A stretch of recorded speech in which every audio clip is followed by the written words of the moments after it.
research papers, we need to write a PhD thesis, we need to, thank you. We need to write PhD thesis, master degree thesis. We need to simply write those research papers and all of those types of research that we have and we need to write. Unfortunately, there is not one consistent way of or standard way of training people to write research papers and papers in general, or a PhD. Everyone does it differently, and sometimes the students just figure it out on their own.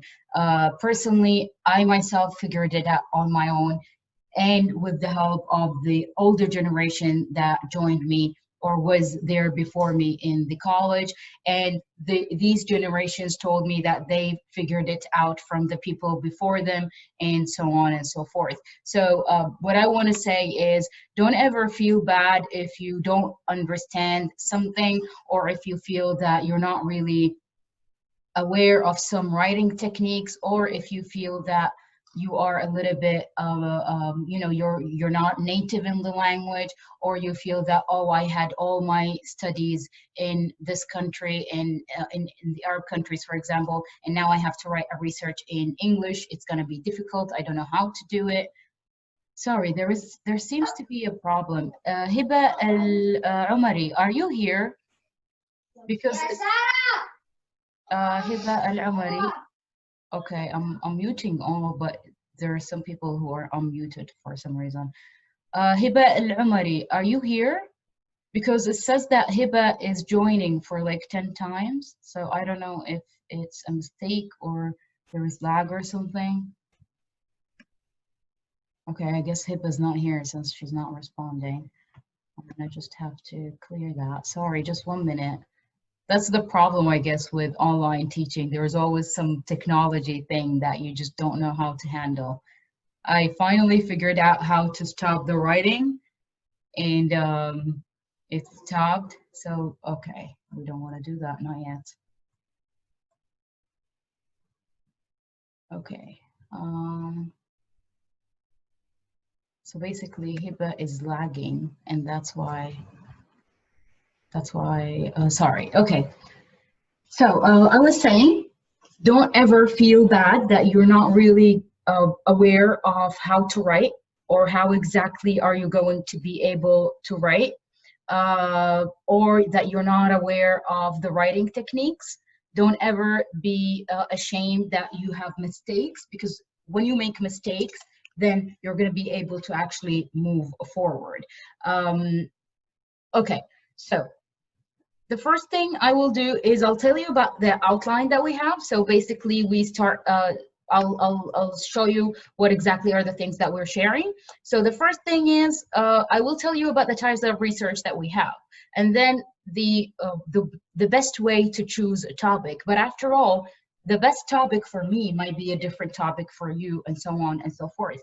And most of the examples will be translation examples based on my experience. How can you choose the right approach? Choosing the right approach is basically by choosing the right theory, choosing the right analysis method, and so on. And then we have choosing, choosing how to start writing. Like, okay, so you got everything ready now. You have the theory, you have the way of analysis, you have the topic, and you're sitting now and you're thinking, okay, how am I going to start writing? And then we will discuss a little bit of references, and how can you actually see the way that you can use the references. Because if you're writing an essay, it's a 2, 3, 4, 10 pages, you can easily write the references. But if you are writing a thesis of 100 or 200 or 300 pages, how can you really be able to write down all those numbers? It will be rather difficult to just,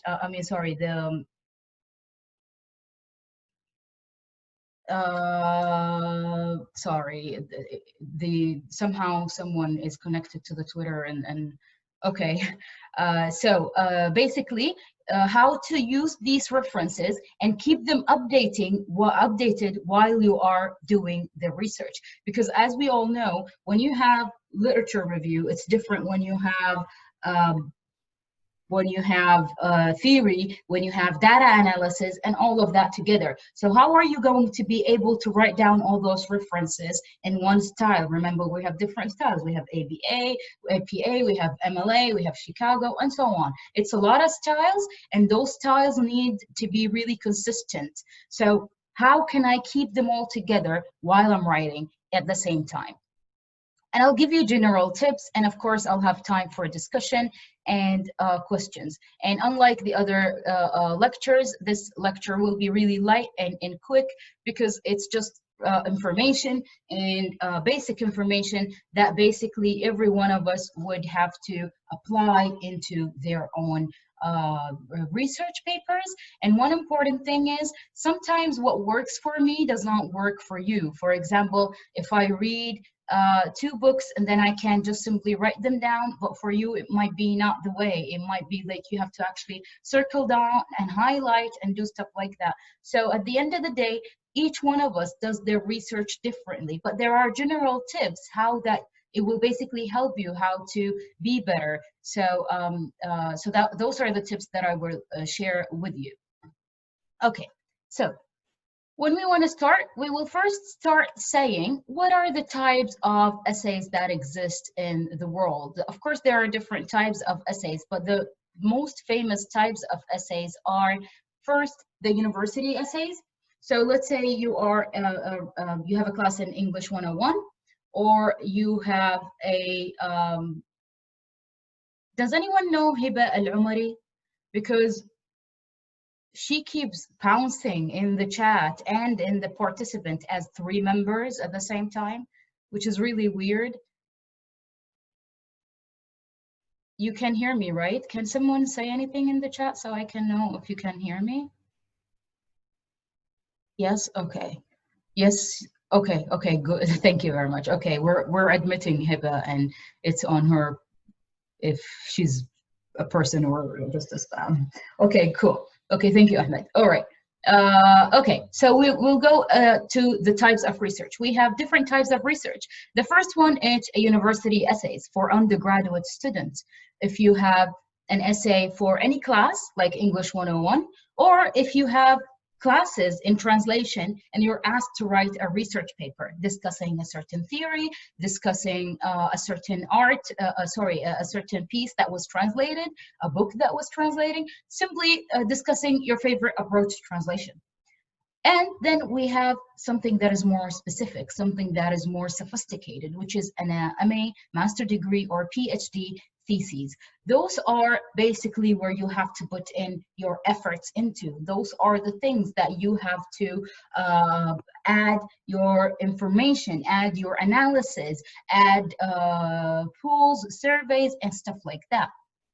And then we move on into publications. Publications are generally a personal effort. So university essays, PhDs, and MA theses are something that is graded. So it has a lot of, let's say, criticism that comes with it. It has a lot of stress because you're worried about grading and so on. However, in publications, you're not really worried because it's something that you do in your time as an instructor, as a student, if you want, and you just simply publish a paper. And that paper is whatever you want. So you don't have any other challenges to worry about. What exactly do you have to do and how do you have to do it? But of course, there are norms, there are guidelines that you have to stick to in publications. Roughly, publications are no longer than 30 papers. PhD theses are like no longer than 300 papers. Of course, it depends on the university you're in, it depends on the guidelines that you have, and so on and so forth. Okay. So now we will discuss the first type, which is basically, I will give you these outlines of how do us instructors expect essays or research papers or PhD theses. what exactly is the structures that you have to have, whether you are studying in the States, in the UK, in Saudi, in Kuwait, wherever. You have to have a simple structures that is shared, and it's a norm in the academia. So in universities essay, you need to have an introduction all the time. And then you have your supporting details, which is basically the information that you have in the essay. And then you have a conclusion. So whether you have an introduction, supporting details, conclusion as paragraphs or as pages and chapters, that is up to you, depending on the number of words that you have to do, depending on the essay type, and so on. Allahu Akbar. And then finally, we have references. References are basically whatever you are using to avoid plagiarism, to cite people that you are, to avoid people that, sorry, to avoid plagiarism, to, yes, I will share the presentation, inshallah. I will share the presentation. So like I said, the references are basically to avoid plagiarism, to cite the information and the resources that you have in the to have in the, sorry, in the essay. And then we move into the second type, which is most of the people who actually requested this this lecture requested that I do it through this way, for this reason, which is basically MA and PhD theses. In the MA and PhD thesis, you have to have those 7 sections. An abstract is not really a chapter, so you will start your chapters by number 2, which is chapter number 1, which will be the introduction, and you will end up in chapter number 6, which is the conclusion. However, the abstract should be right at the beginning, and the purpose of the abstract is when someone reads your abstract, they will know what your topic is, the theory or the approach that you used, and the conclusion. And then they will decide whether they want to read and whether they want to investigate and read your thesis, or they don't want it. So that's the purpose of the abstract. Then we move into the introduction. Here in the PhD and MA thesis, it's different than other places. An introduction here works as a map. It basically takes the people and guides them through your thesis. I'll tell you how. In an introduction, you will simply give the problem, state the problem, state the questions of the research, why you're doing this research, and it will also be a very important aspect in knowing which chapter talks about which in your thesis. For example, you will have a section saying research questions, research problem, research hypotheses, and finally, you will have a section saying overall organization of the thesis, where you actually say, in the first chapter, I will discuss this, in the second chapter, I will discuss that, and then so on and so forth. So basically, the introduction is like a guideline for whoever, a map for whoever is reading your thesis to know where to go in their essay. And the abstract is simply if you want to know what exactly is going on in there, and if I want to read the thesis or not. And then we move into the introduction, the literature review. The literature review here is from the word itself, is basically the literature. So I'll give you an example. If I'm talking about the Arab Spring speeches, I will have to write in the literature review about other studies conducted in translation about Arab Spring, or about the Arab Spring itself. For example, what is the Arab Spring? You'll always have to put in your mind that the reader does not understand what you are talking about. I mean, the reader is not dumb, but there are certain things that the reader is not really aware of. For example, what exactly, I know the Arab Spring is a war or it's a demonstration between two people, but what exactly happened and why are you using the Arab Spring as a translation topic. So here comes the link. Always bear in mind, the reason why I have those arrows is because each chapter is supposed to be a jump. It's like a ladder. You jump from one topic into another. You have a link basically. So you gradually move up the ladder. You cannot just have something there, a whole chapter that is not connected to your overall thesis. Okay, so basically the literature review is where you introduce your topic and say what exactly is the topic that you are discussing. If you are talking about a president, for example, one of my research was to talk about Gaddafi and Hosni Mubarak, and I included in the literature review a whole section about Al-Gaddafi and Hosni Mubarak. Why? Because I want the reader to understand their character, to understand them as a person before I start analyzing their speeches. So when I say Al-Gaddafi was trying to be, for example, ironic, and he is known to be as the mad dog, the reader will immediately understand why I said that, because based on his character as the crazy character or the charisma that he always portray himself into. And then we move into the methodology. The methodology is basically the important part of the research. It's here where you sit down and say, that's my research, that's my theory, that's the model I'm suggesting, and that's how I will discuss my data. So basically in the methodology, you will say, what's the theory that you're using and how are you applying it? How are you using that theory? For example, you can say, I'm using critical discourse analysis, and then you introduce it in the methodology and you say, how are you going to use it? So you don't just give me a whole literature review about critical discourse analysis, when it started, who started it, how is it conducted, what does it do? No, you say, why are you using this theory and how are you applying it on the data that you have?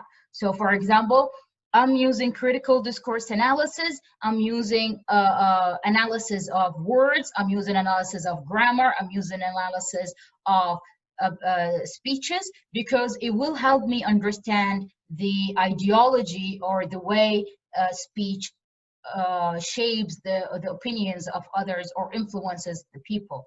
So that's how you say it, that's how you phrase it, that's how you actually wrap around that chapter. You introduce the theory, you introduce the model of analysis that you are doing. Sometimes people don't have a model of analysis, and that's not a problem. Like for me, I presented a new model, which is basically 3 theories together, and I introduced them as one way of analyzing text. However, a lot of people don't have that.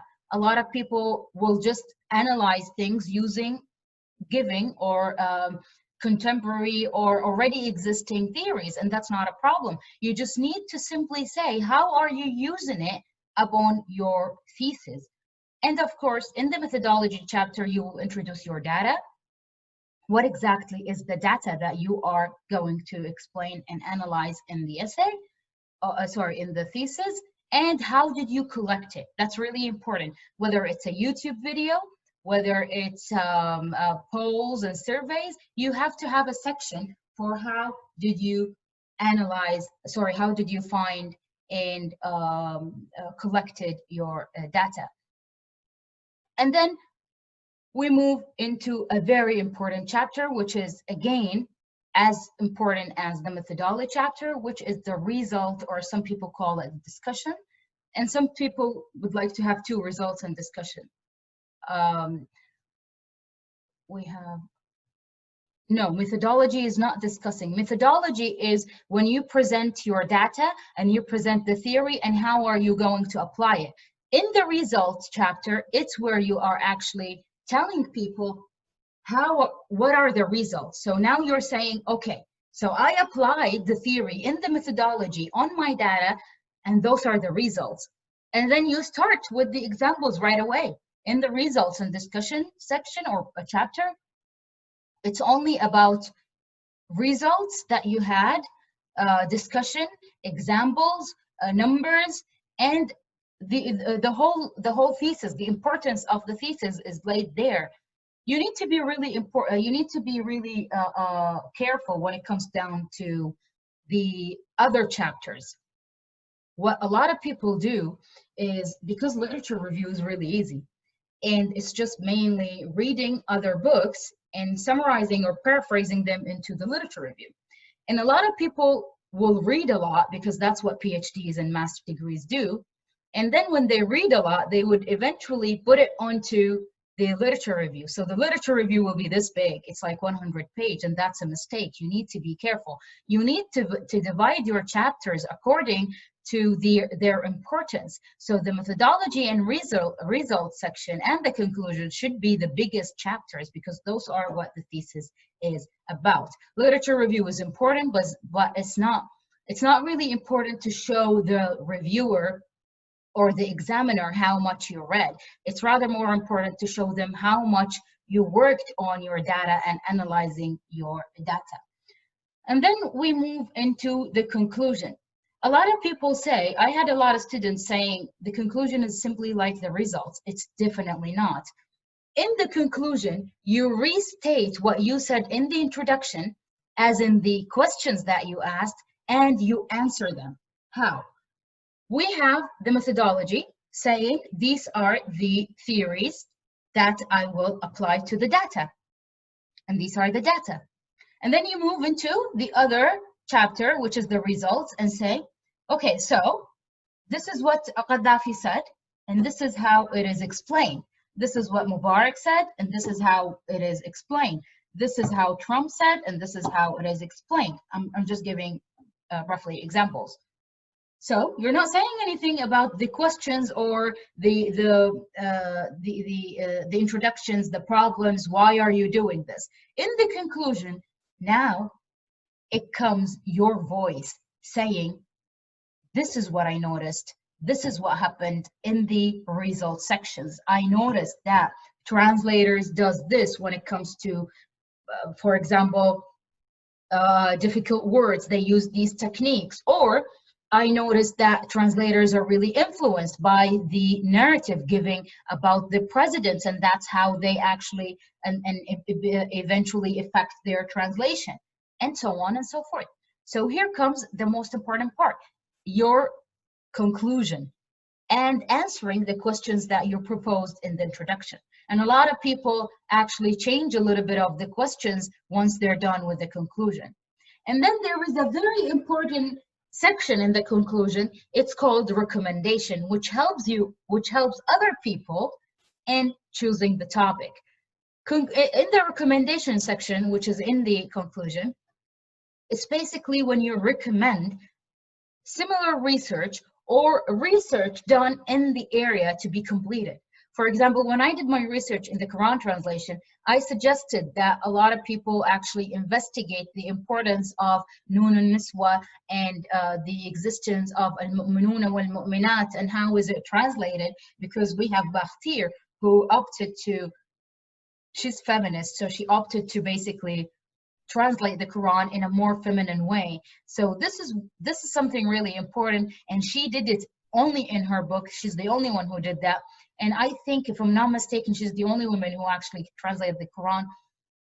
And no one has done any research about that. So that's really important. Or in the other research that I did, which is the political discourse analysis and analyzing multimodality when it comes down to presidents and the Arab Spring speeches, maybe we can do it on Trump, for example, on other presidents, and so on and so forth. So basically, when you read the thesis and you jump right into the conclusion, you will see a recommendation section. It's usually this big, like a paragraph or two, no more than that.